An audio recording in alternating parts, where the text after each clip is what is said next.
Invite to present. I got it. Oh, You are in good hands, my friend. Where is he now? No. what's up, Hello, everybody? everybody. Where's Technical difficulties over here. Thanks for staying with us. There he is. We're drafting up the man with the plan. Okay, Ilya, we just invited you to participate. So first off, happy hump day, everybody. Thank you for coming.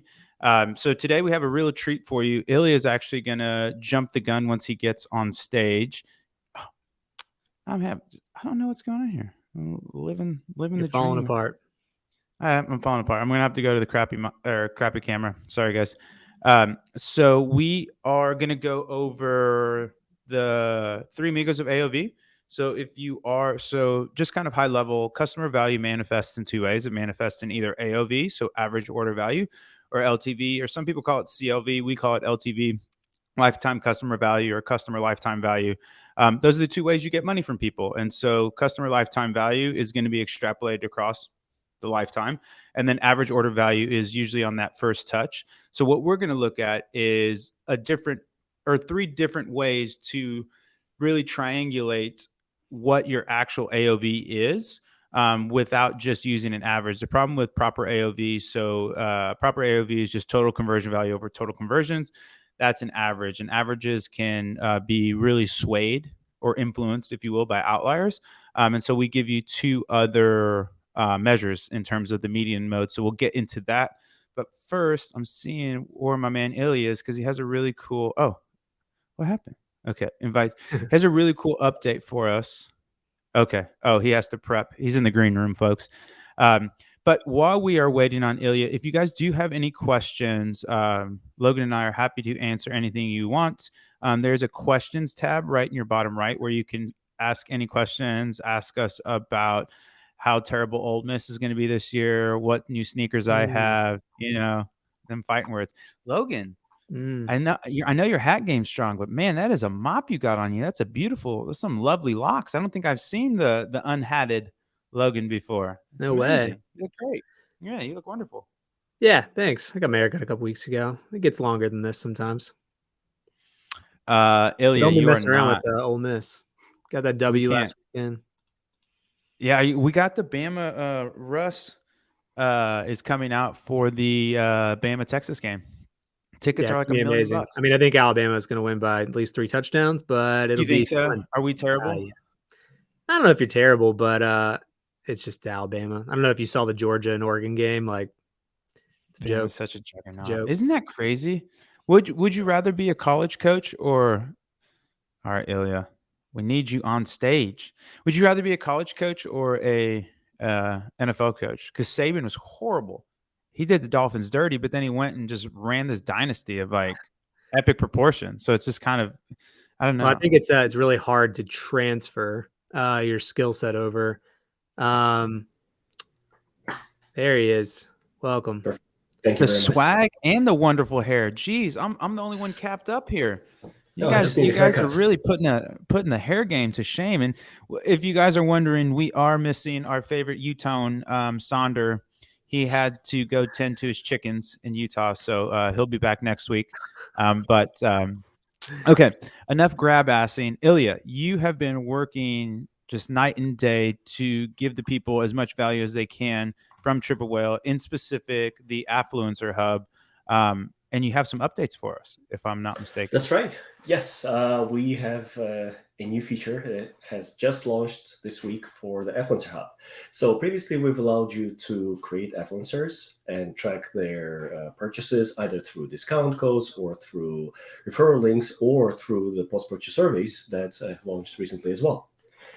And you could previously upload any content that you received from the influencers. So it could be you receive them through Dropbox links, from Gmail, DMs on Instagram, and all the other platforms. You'll get all those files and you could upload them so that you have all of the content for one or multiple influencers all in the same platform. But now we're making it easier for you to collect all the information. You don't have to go into DMs, Gmails, and all the other places. You can generate a link that you send to an influencer, and they can go and upload all the content themselves. So that just takes away that extra work that you were doing and just puts it on the influencers. And I can quickly show you how it works. Let's do it. As long as Amazing. I'm pumped for this. sharing will work. Oh yes, here we are. So you have created already an influencer. You have previously uploaded some content, but you can now go and okay, that one already has a link. Test it here. Let me find an influencer that doesn't have a link. You've done For too example, much this one. testing. Yes, we've done too much testing on our most favorite account. And so this is an influencer that doesn't have any content uploaded. So you can drop images and videos here. But you can also now create a link. Just press that. Boom, you got a link. It's a unique link.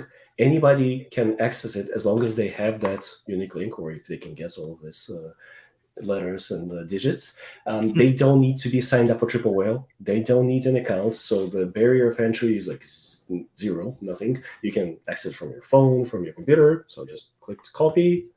And I will show you in non-incognito mode, but it works in incognito as well. In incognito, so for somebody who's not logged in, they just won't have that left-hand menu. And I can drop, let's say, a Creative Cockpit image. Nice. It's uploaded. I can Wow. go back. Let me save that influencer, and I can open them again. Obviously, whenever you're demoing, things are supposed to break. Yeah, live demos don't work, man. Come on. There is a live demo hasn't perfectly worked. I'll check with the team what's going on, but that's how it's supposed to. I think it yelled at you about the influencer code. It said you had to create a unique influencer code. That's why it didn't yell, or it yelled at you. But maybe I'm wrong. Yeah, I'll double check what's going on. But that's exactly how the live demos should be working. Well, show us though with Mr. Beast. What I thought was cool about this is you can download. So when they upload these images, you can just download these to your local device, right, and then upload them directly to Facebook or TikTok. There's a download button here. Yeah, and what I thought was cool about this is that if you already have a Triple Whale account, this has got to be like one of the easiest ways to organize your content by influencer, ambassador, anyone who's making content on your behalf, even if you're like whitelisting ads or something. If you just wanted to populate them as an affiliate or influencer here, you could just upload that content and at least store it in one good place. And for now, I think it's a free feature, right? So. Yep, anybody who signs up before October 1st will get Influencer Hub for free for life. Nice. Oh, wow, I didn't know that. Yep. Oh, that's pretty incredible. As long as you are using Triple Whale Pixel. Tracking. Okay, cool. That does require a Pixel. Amazing. So I want to try who's not this. using the Pixel these days? Come on. This is when we need to insert that Logan video. That's right. AOV, LTV. Come on, people. Okay, I got your acronyms. How's that video doing, by the way? Is it working? Speaking of ads, it's still running. Okay, it's still running. It's doing well, actually. We'll drop a link for people that are wondering what we're talking about. But amazing. Okay, I want to try this now. So let me see. So I want to see if mine works, Ilya. So let me share my screen. Ilya, while we're waiting on Rabo, what's like the most requested feature right now for Affluencer Hub? The most requested feature is integration with third-party platforms like Grind, where we would pull the list of influencers, we would pull costs associated with them and any discount codes or links that were already generated for them, so that people don't have to manually create everything. We don't have those integrations yet. What we have is an automatic creation of influencers based on orders. So if you have generated a link previously in Green or any other platform, you've given it to influencer, be it affiliate or influencer, they have sent people to your site with those with a special link with those UTMs. And if anybody has converted, so if anybody has made a purchase, we would create influencer automatically based on the UTM source. So we'll say it came from Instagram, came from Facebook, or whatever else. And UTM campaign will become the name of that influencer. Oh, very cool. So then what's the technology behind that? What are you using to ensure that like the links from Grin work? Is it are you looking for some sort of UTM source there or anything our Yes, customers can have? we need UTM medium to be either influencer or affiliate, Got and it. then we use UTM source for the source and UTM campaign for the name of the influencer or Perfect. affiliate. That's great. So as long as traffic and purchases are coming through, auto creation should be an easy way to do it. And then I Yeah, imagine they can edit that influencer and add like a discount code if it applies. that's correct. Sweet. Love that. Rob is trying to show off our new pickleball paddles. Yeah, they're sick. So the content upload work. Then we need a drum roll, please. I'm going to go back to triple Uh-oh. proper. Dun, dun, dun, dun. Is that how you do it? Yeah, a little drum roll, please. Oh, people, this is exciting. Is it going to be there? This is what I want. It's a lot of Boom! It build. showed up. Yay! Look at that. Sweet. Hey, how cool. Okay, so just the too long didn't read. I hire Logan to promote my pickleball brand.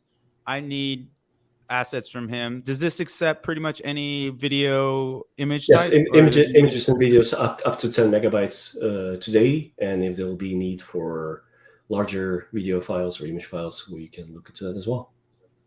Okay. Oh, the video. So the max size, either image or video, is 10 megabytes. Today it's 10 megabytes. Yeah, we've checked most of the ad creatives that our customers are uploading to Facebook, for example, or Instagram Ads Manager. They are less than 10 megabytes. They're usually less than 5 megabytes. So we've assumed that 10 Even megabytes for videos. Yes, but those are It's a small already video. those are like edited, like 15 to 30-second videos uploaded to Facebook. Does this work on mobile? Yes. So if I open this link on my iPhone or Yep. Android phone, I can hit the file selector and then I can add a photo or a video. Yep. Imagine an That's- influencer that uses a computer. Like, that doesn't happen. Doesn't happen. No, it's like a demo that works perfectly, right? This just doesn't happen. Yeah. That's really cool, Ilya. This is awesome. And so there's no size quotas or anything like that. So Logan can upload 110 megabytes. Upload as many files as you want. Yeah. Amazing. And I see this cool little thing here where you can actually look by image and video. Yep. So that's cool. So this is going to show you either all your images from your influencers or all your videos. Yep. Amazing. And you can switch from table view to the card view if you want in the top right corner as well. So I'm just going through the use case. So I hire Logan. I send him the link. I set him up as the influencer. I put in his expense, his percent of sales, when he started. I make his discount code. And then when this content is uploaded in here, how do I get this content out of Triple L? So close that window right now. Yep. And then click on the image. You see in the top right corner, there's download button. So you can just, whenever you have more videos, you'll be able to scroll I'm on a big right. screen. Sorry. Okay, that's why it makes way more sense now. This download button here. Okay, nice. So it's in the top right. And then I'm guessing worst case, you can do a right-click save as well? Probably, yeah. Probably, okay. But this is how you would grab that asset, then you have that asset, and then you can proliferate it across all your channels. That's correct. And eventually, we're going to help you upload that into all the ads managers of the world, but that's a later coming feature. It's baby steps. Baby steps. Yeah. You gotta crawl before you walk before you run. Love it. This is really cool, Ilya. This is incredible. Yeah, great work. So now you just toss links. So get your influencers in, get their status in there. Not only can you track your influencers, but you can send them links to then upload there's no back and forth, searching through Gmail, all this nonsense. It's all right there streamlined. Because I don't know about you guys, but I'm the worst. If you don't text me or Slack me, you might not get one back. Like, I am so bad with email, right? My inbox is just non-manageable right now. So this is great work, Ilya. Thank you so much for that. This is awesome. It's all the team. Yeah, teamwork. Amazing. Does anybody have any questions about the Affluencer Hub? You can pop them in the questions or just pop them in chat. Felice Berto, did I pronounce that correctly? Hello to you. Thank you for joining. Amazing. Yeah, Felice just joined the team, Robin. Oh, really? Yeah, he's on the Amazing. customer experience team, I believe. Yeah, he just joined. Amazing. We got a homer. We got a homer in here. This is fantastic. That's Pumping. right. We got the well, I think what do they call these in the industry, Logan? Plants? We're pumping the audience, baby. That's right. We have plants in here to give us some good Q&A. That way we can I hit love some it. softballs. I love it.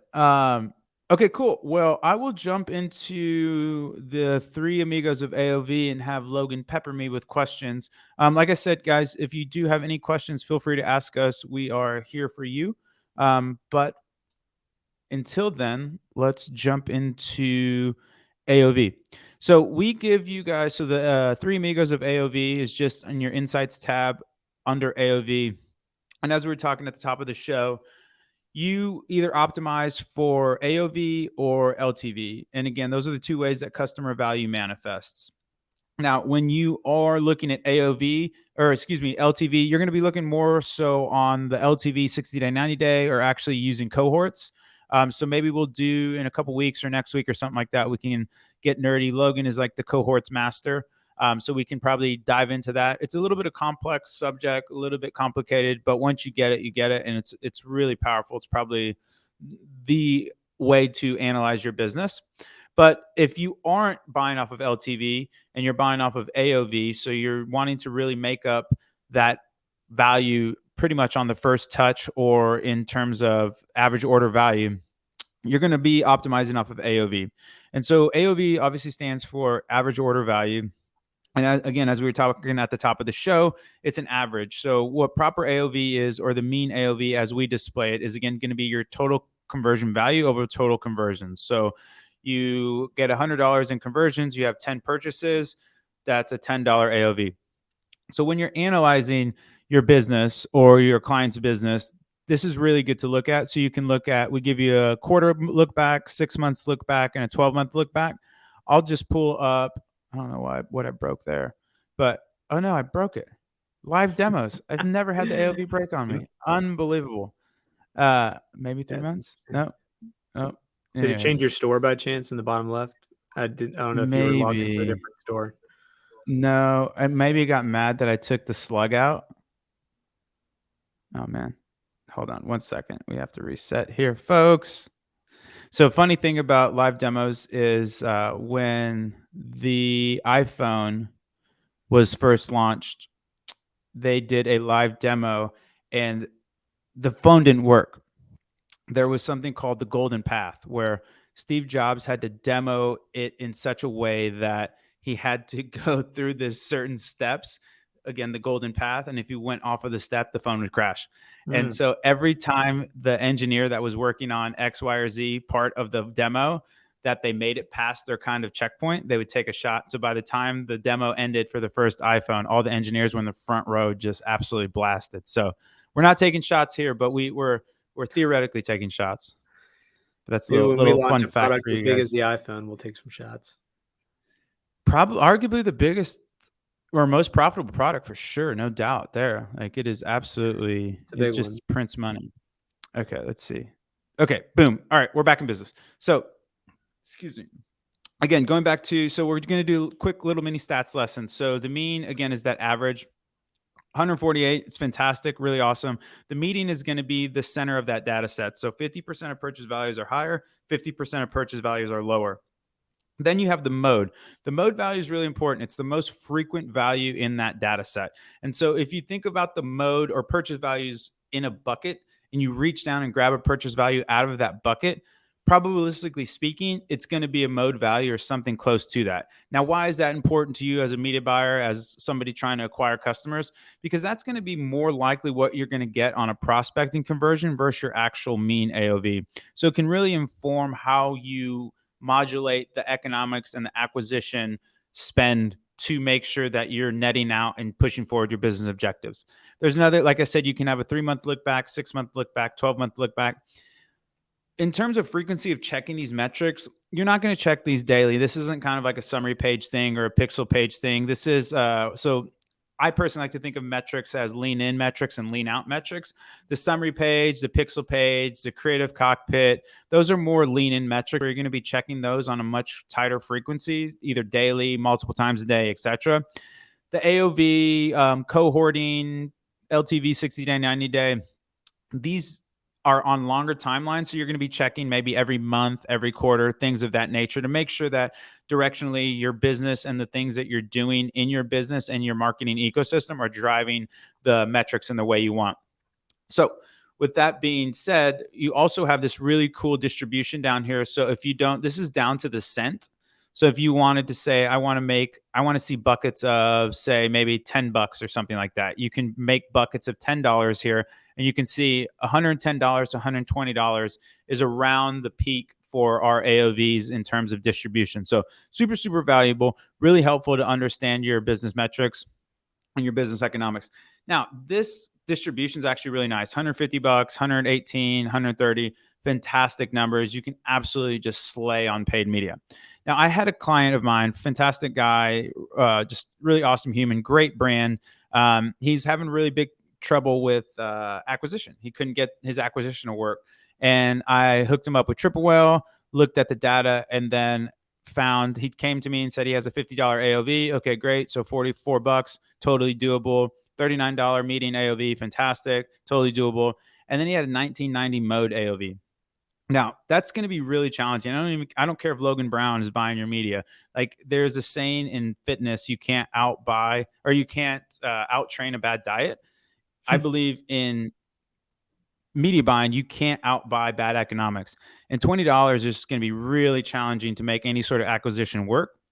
And so, especially if you're buying again on AOV, if you're buying on LTV, that's a totally different story. You really don't care about the first touch. You care about how that customer manifests in their lifetime.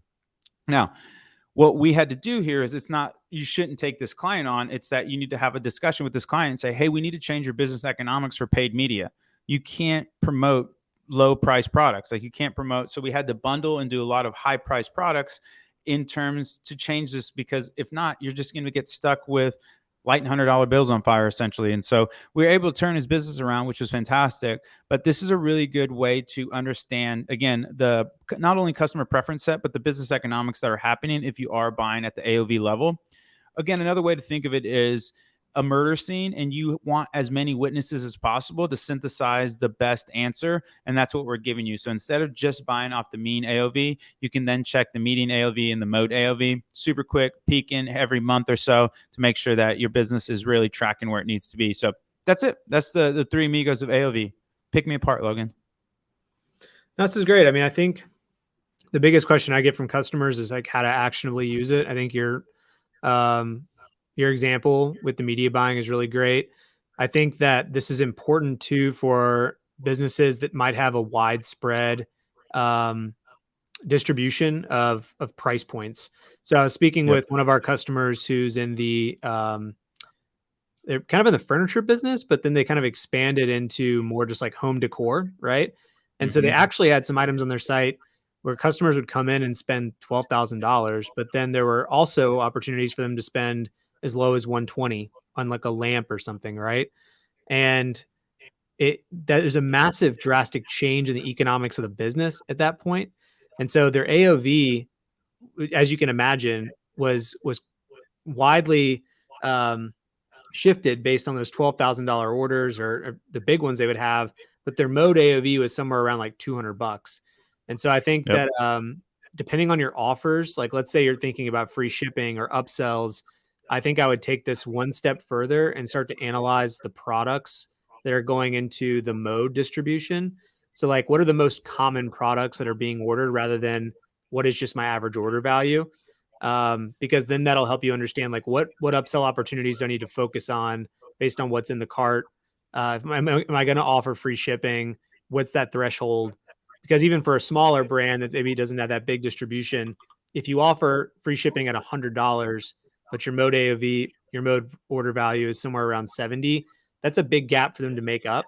And so you may have a higher conversion rate. Let's say if you changed it to free shipping at 75 and then offered them like a pair of socks in the checkout to get to that extra $5. Just things like that, I think are areas that I talk to our customers about. No, that's super well said. And again, all this is going back to, in my opinion, offer building and understanding what offers and product mix is going to drive forward the goals of the business. So I think that's spot on. I love how you're putting that, and I also love how, again, at Triple Whale, we're not data for data's sake.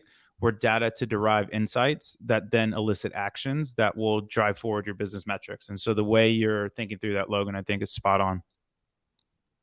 Yeah. And I mean, trying to think of the other opportunities that exist here, but like you mentioned, if you look at your mode order value, and it's at a threshold that puts you in a dangerous position from media buying, meaning that you could go in the red on the first purchase.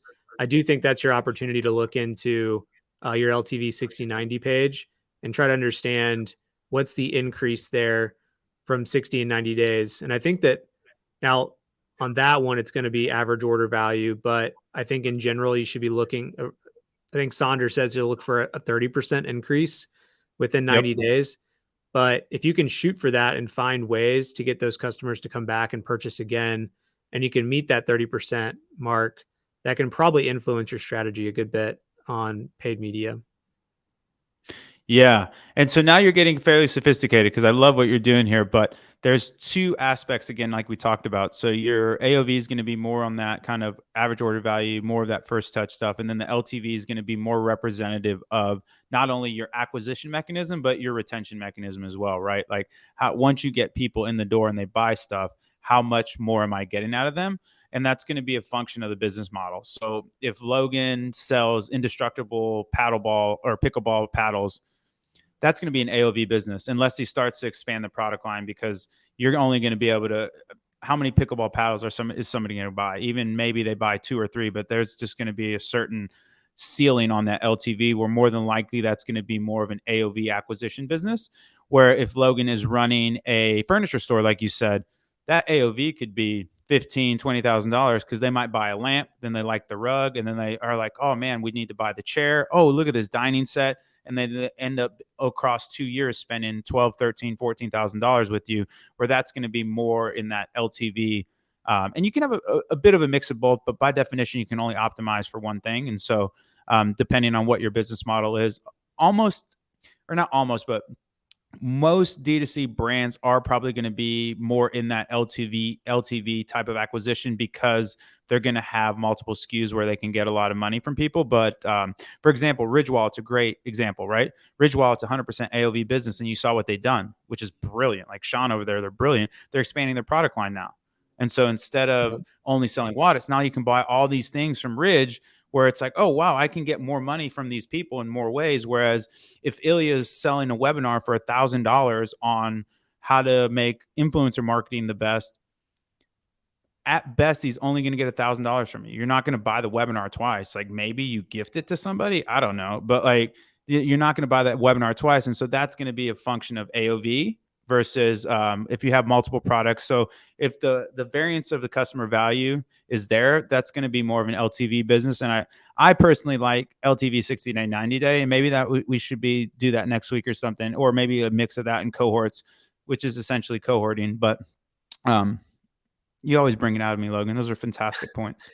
Well, I feel like there's so much. I have like a small vision for the insights page where we kind of consolidate some of these things into one page, because I think they can be used so closely together. I'll give an example of a use case that I went through, because I was a Triple Whale user before I came to Triple Whale full time, and we were working with a really cool brand that sold fairly inexpensive. They were like car badges, if you know what I'm talking about. They were metal. They would stick to your car like 3M backing, and they were really cool. And they really resonated well with our audience, our customer base. But we found out that we could acquire customers very cheaply to get them to convert. But the average order value is around like $25, and it was driving the mode, I guess the most common, because we were selling so many of them, the most common order value became close to that $25 to $30 range. But then using the cohorts tool, we found out that those customers never came back. they were great because they wanted that product, but they didn't want anything else on our site. So really, at the time, we had to make a decision: were we going to continue acquiring these customers at somewhat of an unhealthy? It really wasn't that profitable for us to do it this way. We had hoped that they were going to be like an increase in LTV value within 60 or 90 days, but they weren't. So that's just one example where we kind of stopped selling that product due to the economics. Yeah. And I think that other people can think, because our two biggest industries are clothing and health and beauty within Trip Whale right Yep. now. And I think it might be interesting to look at what products are driving down your AOV, and then just try to understand, like, is it better for me to sell that product, or should I just bundle it in some package? Like, even with your pickleball example, you might sell the pickle balls, but those might be like your lowest margin product. It might behoove you to just give away a 5-pack of balls with the two paddle order or something, and never even sell the balls, because you're gonna drive your economics way down, and your average order value is not going to be in a good space economically, right? So that was a bit of a Yeah, rant. no, I think that's brilliant thinking, and no, what is the old school gif? I have nothing to add. That was a perfect answer. I think that's spot on. I really love how you're thinking about that. And again, the combination of AOV in terms of that, and then LTV cohorts. And again, the other thing too here I want to mention is that doesn't mean that so you can definitely bundle, but it doesn't mean you don't have to sell these products. What it means is that you don't want to spend money to acquire people to buy these products. If people are just buying these products on the site, that's fantastic. If you have high margin, like for the ball example, like if it's a high margin product, absolutely bundle it together, because then you could upsell. Like, say the balls cost $10. Say you're selling the balls on the site for, say, $10, but they cost you $2 in terms of cogs. Like, but you have a racket that's $50, but then you want to charge $60 for it or something like that. Like, you can build these high margin products where people feel like they're getting a bunch for it, but it's actually a really low cost to the business. And that's a fantastic way to push AOV up as well, where you're giving things away for free if you hit X, Y, or Z thresholds. But in terms of cogs, it's a super, super low lift on the business. But anyways, too long didn't read. Doesn't mean you shouldn't sell these products. What we're trying to say is you should inform what you're actually putting your paid media behind, because not everything should be paid media shouldn't be behind everything, and mostly it should be used on prospecting. And so having the insights into what, to your point, Logan, what products are high selling, high margin, and are driving the best business economics. And we have product journeys also to identify customer preferences on repeat purchases. I think that, or cohorts with a repeat purchase, is really when you start to get into some elite level media buying and acquisition, because paid media is expensive, and there's cheaper ways to acquire customers. And so you want to make sure that not only you're acquiring the highest LTV customers, but they're walking through the best doors to generate the best experience for that brand. Because I know a lot of people that will promote a lot of products that are just subpar for the brand, and they're not representative. And a lot of times, there's that saying where your first impression kind of speaks loudest. And so people won't give you another try. And so you really need to make sure that the customers are experiencing not only best economics for the business, but also the best experience for the customer, where they're getting the most value from the top products that you have. Yeah, well said. No Ilya was in this questions game. yet? Ilya had an e-commerce brand. You got anything to add, Ilya? You did, Ilya. Oh, tell me. What Well, did you it sell? was slightly different. It was a live streamed e-commerce operation where we were selling boxes of sports cards, and we would open those boxes for you and show you all the sports cards you got in that box, and then we'll package and ship it to you. So AOV there was, at least like number of orders was crazy high. You would get people buying like 100 boxes, 200 boxes over like 2 or 3 months. AOV depended. Some people were buying $1,000 box. Some people were buying like $15 boxes. So like AOV, you had to look at different segments of your customers to really look into your AOV. Otherwise, it was just not representative. So here's my question with That's a that, Rob. But cool- what I'm curious of is, do you think that it's feasible? I'm just riffing here, so this could be a bad idea. Yeah. Do you think it would have been more feasible for Ilya and with that business, to go and look at, let's say it was that drastic, $1,000 to $15, would you have suggested him to find a sweet spot and say that the ads should only be targeting, let's say the landing page language was, we'll unbox it for you live, but the only people we're going to unbox for have to be like at least a minimum of $100 order, because it might not be worth his time to do the $15 order live, but we'll still ship you those cards.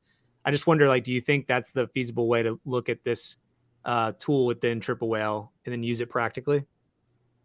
Yeah, I think it goes back to the product mix of what you're putting behind your acquisition dollars, where I would not be pushing a $15 product, where I would say, oh yeah, to me, it's a barbell, right? Where it's like, hey, the cool kids get the $100 stuff. You can, if you want to be involved, you absolutely can use this $15 thing, but we're only going to unbox the $100 and up buyers, or you can bundle things together, or even more so, get really cheeky with it and have some sort of subscription base where it's like, okay, cool, you can pay $30, $40 a month. And now what are we doing, folks? We're shifting the business economics, because subscription base is what? It's an LTV business. It's not an AOV business. And so even though the acquisition might be $20, $30 and they're paying $20 a month to do the cards, and again, I don't know the COGS, so I'm assuming these are super high margin.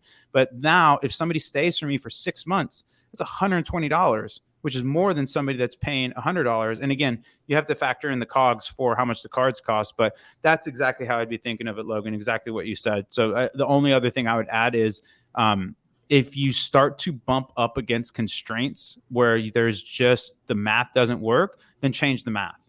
Whether it's changing the business model into some subscription service or something else like that, lowering your COGS, figuring out if you can talk to your shippers where your pick and pack rates can get lowered. Like you have, it's like, not to use douchey words, but it's at the end of the day, it's arbitrage. And so you have to figure out where you're going to get the money. If not, the math, the math just has to work. And so for me, that's what I would do, is I would have some sort of upsell into either a subscription and then give them some promotions, have like a big bonus box. Like if you buy over X amount, you get a free box. Again, these are things going back to like your high value or a t-shirt or a high margin product where it's not going to be that much cost to the business, but the person feels awesome and it becomes like a status symbol, right? Like I have an Ilya t-shirt, or I have superstars, or I'm this guy or that guy, where there's ultimately two types of businesses. There's utility driven businesses, and then there's luxury status businesses. And so baseball card or trading cards are a bit of both, like, because it's kind of like a sneaker thing where there's certain utility that you get from sneakers, but at the same time, like after $100 or something like that, you're not going to get much more utility from a sneaker. It becomes a status symbol, right? It's same like handbags, like an Hermes Birkin bag that's $75,000 is not going to drive that much more utility than like a $5,000 Coach bag. Like there's a certain ceiling to like it's a nice, it's nice enough. And so that's where, and to be fair, luxury businesses are way better. They're way more resistant to recessions. Rich people are just better customers, quite frankly, just to be crass about it. And you can charge them more, because there's a great book by Scott Galloway, and ultimately the farther you get away from the brain. So he basically, I forget what it's like, the brain, the heart, he had all these analogies. I think the brain was Google. The heart was, I can't remember. It was Google, Amazon. I'm ruining this. But anyways, it goes all the way from the brain, the heart, the stomach, the genitals. And the farther down you go, the more irrational the buying is. The more irrational the buying is, the bigger the margins are. And so Apple was the genitals, where like people just love these products. Like there is just this irrational purchases of it, where when you have somebody buying off of logic, they're doing a tons of calculations. They're making sure, and the brain businesses are more utility driven, of like, okay, how much am I getting out of this? What am I getting out of this? Versus like, I always had this thesis that instead of charging in dollars for haircuts, you should charge in compliments. So how many, because the whole point of getting a haircut is you want to get complimented. So how many, do you want a 2 compliment haircut? You want a 4 compliment haircut? How many compliments do you want from this haircut versus dollars? Because the job to be done isn't to like physically cut your hair and make your more streamlined, or there's really no utility to the haircut outside of hygiene, right? There's a small hygiene play, which you can analogize to utility. But in terms of the whole point is to look good and have other people notice that you got a haircut. You're like, oh, I got a haircut. And there's nothing worse than getting all tidied up, getting a fresh fade, and nobody says anything. Nobody notices. That's the ultimate, like, you're never going to go back to that barber because it's a zero compliment haircut. I don't want to trade money for that, but I would absolutely trade money for compliments. And so understanding what the business is very, very important. Understanding who your customer is super important. And then again, marrying those kind of ethereal things to the actual business model and economics, I think, are where the best businesses are made. And that's like what you see in Apple, LVMH, which is a huge luxury brand with all these crazy things, Ace of Spades, all these things where they're status symbols. Like, again, I collect sneakers, and sneakers are just ridiculous market where one, there's like zero liquidity in it. So it's like really hard. Like there's a certain aspect of, and I'll quit riffing here, but there's a certain aspect of value versus price where like value is what everybody agrees that's worth. Price is actually what somebody will pay for. And when you don't have a liquid market, that can be super far apart where there's some shoes I'm looking at that are the Nike mags. They're the Marty McFlys that they tie themselves. They're just insanely cool, but they're like $25,000. Nobody buys them for that, but that's what they're listed at. And so when you have a liquidity issue, you get that mismatch of these are what people value it at, but price is really what you care about, not value. Because if you don't have any liquidity in the market, I can say it's valued at whatever. If there's nobody to buy it, what does that like matter? Because you're just making up numbers then. Like everybody can agree on the value, but the price is really what matters, because price is when the market will clear. But that's my whole little economics rant. Sorry. But that right there, you can look at StockX and see the most common price for that shoe, right? Which is your mode AOV. And so it's probably behooves you to see like what's the most common price point that Marty McFly shoe's going for. That is absolutely correct. So that's the value. But the problem is there's no liquidity in the market. Like you can't, so 100% with you. So that is the value of the product. But so you'll have in StockX, you'll have what the lowest ask is, and then you'll have the last sale. Those are very rarely the same. The lowest ask is usually astronomically higher than the last sale. And because this last sale is the price, and the actual lowest ask is what people value it at. But then that can change and stuff like that. But that's a perfect example. Exactly right. Where you need some relevance, or you need some sort of barometer to have that. And that's essentially what the stock market is. Right. But at the same time, like, again, that's one of the things, and we're totally in the weeds now, but I'm having so much fun, is deal flow, right? Like how much is this stock traded? Because even if the stock is valued super, super high, at the end of the day, somebody has to be on the other side to buy it. And so if there's nobody to buy that stock, you're just holding a gold coin that nobody wants. And so until you can cash that gold coin out, you can value it whatever you want, but until somebody transacts some sort of fungible asset like USD, it just becomes a bit of a thought exercise. You see what happens, folks, when you don't submit questions? You get the Raba. You get the Raba. What else we got, Logan? Let's see if we got any more questions in here. It's a tough crowd today. Tough crowd. I guess AOV was a little boring today. No good. I think everybody's coming off of a short week. It's actually like the weekend now, right? You worked one day. Yeah. It's the weekend. Yeah, so, I went back to work, answered my emails. It's good. I guess I'll ask you guys, what are you guys most excited about coming down the product? We'll start with you, Logan. I'll go to you, Ilya.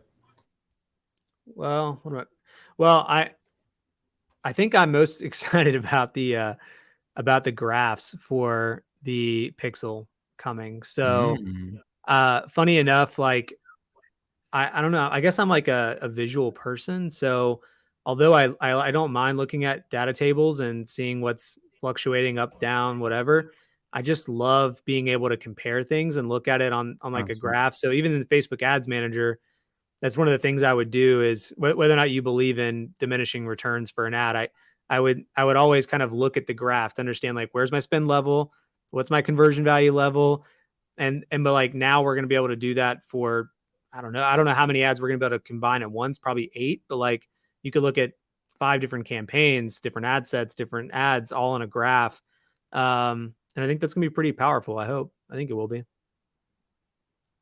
I'm with you on that. I think that that's the whole point of visualizations is trend spotting. Like it's very hard to look at trends on a table. Like it's really hard. Whereas if I show you a graph, you can see exactly when it spikes, when it dips, like where's the valleys, where's the peaks, and that's exactly. Or for me, anyways, I'm the same in terms of time series. Where I think ultimately that's the whole point of that data is to spot trends and then either ride those trends or sunset the things that aren't working. So I'm super stoked. Do we have any loose ETA for that or? A couple of weeks. Yeah. Oh wow. Yeah, So we've got wow. four engineers right now rebuilding the whole pixel page. Though, like Oh wow. except for the chart and a few like things here and there, it won't look that much different. But we're just rebuilding the brains behind the database and everything else behind the pixel page. So it'll be faster. You'll have the charts, and there'll be just more data available wherever like it was still missing. Amazing. Maybe like the most common thing that we get at, probably the dumbest feature, not the dumbest, but like the most basic feature that I'm excited about is getting away from UTMs. I think is gonna be awesome. So we're gonna have our own tracking parameters. I mean, we're still gonna have to have tracking parameters, but we're no longer gonna be reliant on UTM source campaign. So like all this pushback we've ever gotten from customers that, hey, can I use this UTM? The answer is you can use whatever UTM you want. Just make sure you use our tracking parameters on the end and we're good to go. So that's going to be pretty fun. Really? So we are just requiring certain like X, Y, and Z additional outside of the OG GA UTMs where that way we care don't about those. They don't mess up their GA. They can use whatever they want traditionally. Wow.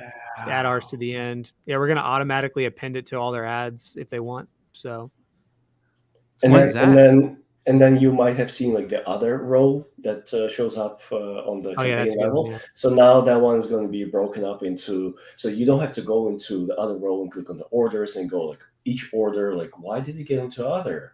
Instead, it's just going to all be broken up in a table, and you'll see all the UTMs you've used, and they were probably not set up correctly, and this is why they ended up in the other row. Wow, that's pretty game changing, actually. We just want to make it easier to get information from that from that set of pages, so you have to do less clicks in order to understand why things are like they are. Oh wow, that's amazing.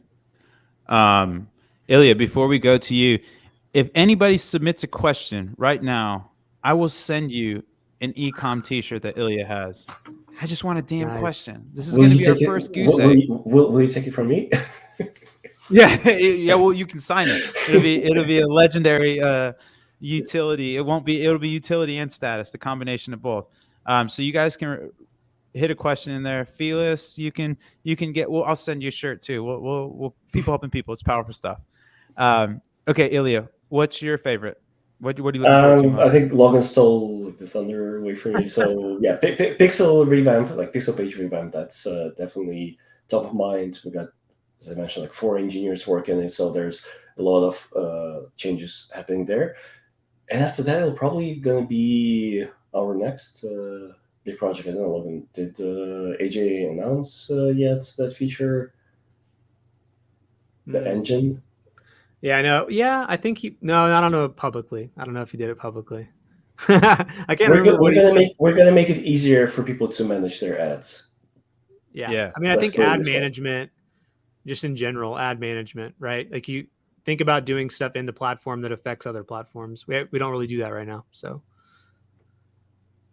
coming soon. What do you guys think of where, and I'll start with you, Ilya, and then go to you, Logan. What do you think the future of ad buying holds? Like, what does ad buying look like in 1 or 2 years?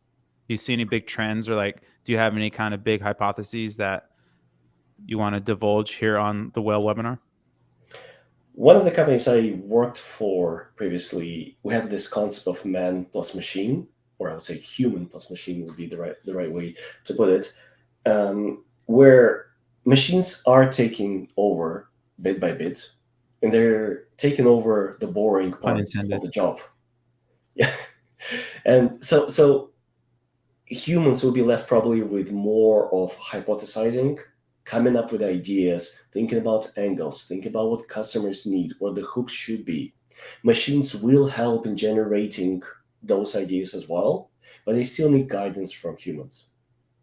And machines can eventually take over all the optimizations, testing things, pressing buttons on your behalf, but the creativity will stay, I think, still with humans. Even though we're seeing now with like DALI, with what's the open source version of DALI? It's like Stable Diffusion, I think it's called, or something like that, where you just give a prompt and generates amazing images for you.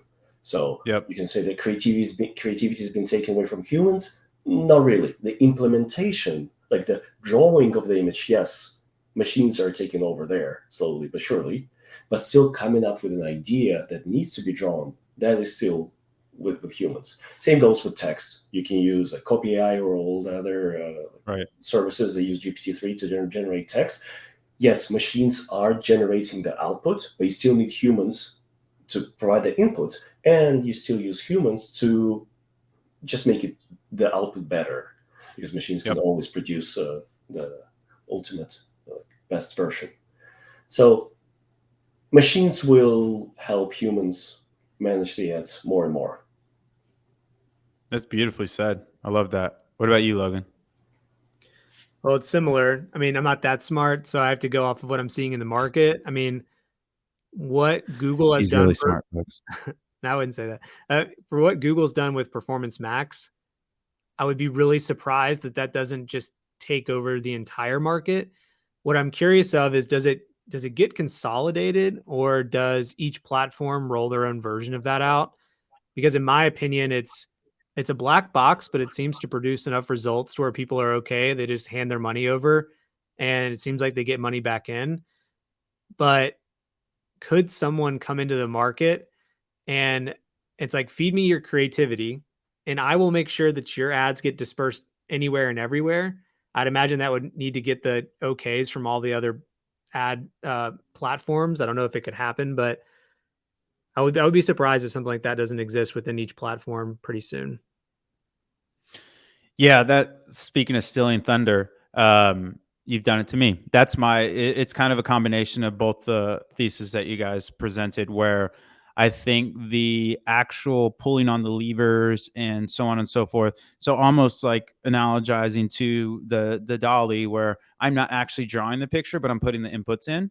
I think that's exactly what's going to happen. Inputs being, again, an analogy to creatives, where I think the more and more we get machine learning, et cetera, the less levers and knobs and switches people are going to have in terms of media buying. And it's just going to turn into a PMax of just a black box. Just feed me creatives and I'll figure out the best way to display them to the user. I might even move some things around. I might even put frames on this. I might color shift. I might do these things that I can do much more combinatrix than you can. And I have these inputs that I can basically have this neural network that is kind of self-selecting in real time versus having a user. Because this was kind of our big thing, right, Logan, is that like who's optimizing? Is it the algorithm or is it the person? And then there's kind of that gradient, and where does that land? I think almost all the optimization is going to end up in the next 2 to 3 years, like a Performance Max, where you just feed it money and creatives and you figure it out. Versus right now, people are running, right now people are the optimization mechanism where you're killing ads, you're running ads, you're not doing these things. So maybe Taylor's ahead of us. Maybe he's onto something where you just let things ride.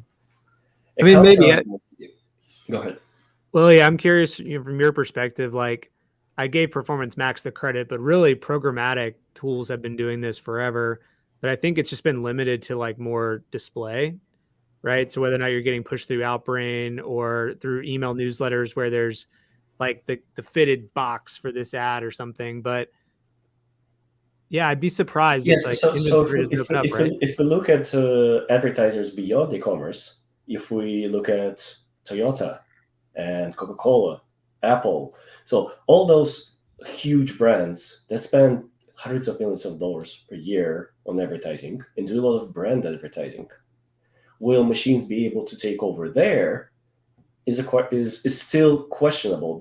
Not only can machines take over there, probably they can in a few years. They probably will be as good as humans or better. But those are huge organizations, huge marketing organizations with hundreds of people working on the brand, who have brand guidelines, who can't afford Google to do whatever they want with their brand. They need to be able to say, yes, this is on brand or this is not on brand. And so I think as companies grow, the larger the brand becomes, the more inertia there will be in letting machines do the creativity work. Just because they would still want humans to say, yes, this is on brand, or no, this is like the color is slightly different, or the phrasing here doesn't adhere to our rule number 65 in the brand book. And so there's going to be a lot of inertia there just because there are large corporate structures involved. Rule 65. That's amazing. All right, folks, we're bumping up against it. We goose egged the questions. I'm so hurt here. I can't believe nobody wants a t-shirt. Nobody wants a t-shirt? Unbelievable. All right. You win some, you lose some. Thank you for tuning in, folks. We are actually working on getting these on the website as well, so you can consume these post hoc. Logan, Ilya, and I are all on the Twitters. If you haven't checked out our whale mail, you can subscribe right at triplewhale.com/whale mail. We send it out every Tuesday, Thursday. It's a fantastic newsletter. You're going to love it. We also have a great YouTube channel. What am I forgetting, Logan? Oh, Narwhal Nation. If you are a triple whaler, definitely make sure to jump in Narwhal Nation. If you pop in your optimizations tab, which should be on the left-hand side at the bottom, you can see a link to join Narwhal Nation right in there. We have over 1,500 Narwhalers now, which is pretty incredible. We have like 6 mentor channels where we have specific people running the channels, whether that be on influencer marketing, acquisition, creative, finance, I think is coming. What else do I got? CRO, Googs. We got some really good stuff there. And then I think that's it. What am I missing, Logan? Events. Oh, events. We have we have very exclusive. Tell me what the new calendar is. Well, I don't have it nailed down, so we had to move some dates, but we do. So we have an exclusive invite-only event that we'll probably not talk about until it actually happens, because it's only for a certain select people, and not to sound douchey or anything like that. It's more of a mastermind, and so we just wanted to make sure that we're cohorting people with the same issues to make sure that people get the most value from it. And then we have the Beluga Bash, which is our pickleball tournament. We have early registration going on for that. The dates are a little bit in flux, so it'll be in October, possibly November, first week of November, but I should have that nailed down by the next couple days. And then on the back of that, we have Creative-Palooza, where it's going to be 2 days of awesome creative. You're going to learn how to make creative, the best metrics to watch for creative, leading indicators, lagging indicators, how to source creative, how to run influencer creative. So all of that is going to be awesome. Both of the events will be in Austin. And then in January, we'll have the Whaleys. And so more to come for that. But that'll be our D2C awards show, where we'll have a day, basically 2 days of education. So the first day we'll have all day education, and then we're renting out this super fancy BBQ joint in Austin, super awesome. And then the second day we'll have all of our, again, another day of education, and then we'll have a big party. So we'll have the awards show that night, and then a big party. We have one of the best rooms in the city at one of the nicest hotels, beautiful rooftop. It's going to be amazing. Logan's going to be there. Ilya's going to be there. The co-founders are going to be there. I'll have to buy a tuxedo for that. Yeah, that's right. Yeah, do it. I know. I'm thinking about getting like a custom jacket and having like the inside have like whale tails or something. I got it up for you if you want one. Oh, really? Like a tailor? Well, so anyway, we can talk about offline, but I have a good buddy who does custom suits, so you can do anything you want. Look at this. People helping people. It's powerful stuff. Yeah. So yeah, the events are going to be great. And then Beluga Bash, Blue Whale Group, but Blue Whale Group's invite only. And then Creative-Palooza. And then the Whaleys will be off the back of that. We'll also have a road show in LA. So if you are on the West Coast or in LA, Ilya, you'll have to come to that. Yeah, That's of right. course. Yes. You're down in beautiful San Diego. Yeah, it's just a jolt up. What was it, a couple hours or something, right? from Yeah. San Diego to LA, something like that. Yeah. That depend on traffic. So we'll have that 5 hours probably depending on traffic. Yeah, right. So we'll probably actually do it in Venice Beach. I'm not a big LA guy, like proper LA, but I am a big fan of like Venice Beach and that kind of whole little area. So we'll probably pick that out. And then I think that's all we got for you folks. So follow us on the Twitters, follow us on our Instagram's actually doing very well. So if Instagram is your thing, jump over there, subscribe to our YouTube, get on Whale Mail, and then if you email me at raba@triplewell.com, I will send you a t-shirt if you watch this. So just email me your t-shirt size and your t-shirt that you want and your Addy, and I'll get you a t-shirt sent out.